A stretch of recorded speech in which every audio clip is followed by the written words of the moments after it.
ಘಮ ಚೆನ್ನಾಗಿರುತ್ತೆ ಅಡುಗೆಯಲ್ಲಿ. ತುಂಬ ಬರ್ಬೋದು ನೋಡಿ. ಈ ಬ್ರೌನ್ ಬಂದರೆ ಸಾಕು. ಕರಿಬೇವು ಸೊಪ್ಪು ಹಾಕ್ತಿದ್ದೀನಿ.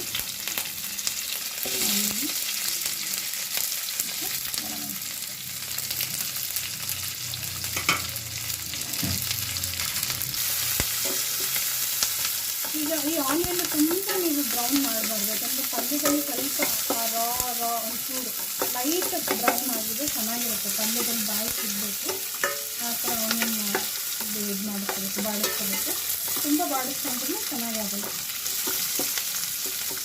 ಈಗ ನೋಡಿದ್ರೆ ಬೆಳ್ಳುಳ್ಳಿ ನೋಡಿ ಈ ಥರ ಆಗಿದೆ. ಇಷ್ಟು ಕನ್ಸಿಸ್ಟೆನ್ಸಿಲಿ ಮಾಡ್ಕೊಳ್ಳಿ, ತುಂಬಾ ಟೇಸ್ಟಿ ಇರುತ್ತೆ. ಮತ್ತು ಒಗ್ಗರಣೆ ರೆಡಿ ಆಗಿದೆ ನಮಗೆ. ನಾವು ಇದಕ್ಕೆ ಸೊಪ್ಪು ಮಿಕ್ಸ್ ಮಾಡಿಕೊಂಡು ಕಾಯಿ ತುರಿ ಮತ್ತು ಸಾಲ್ಟ್ ಹಾಕ್ಕೊಂಡು it is ready to eat. So ನೀರಲ್ಲಿ ನೋಡ್ಬೋದು ನೀವು, ಕೆಳಗೆ ಹೋಗಿದೆ ಪೂರ್ತಿಯಾಗಿ.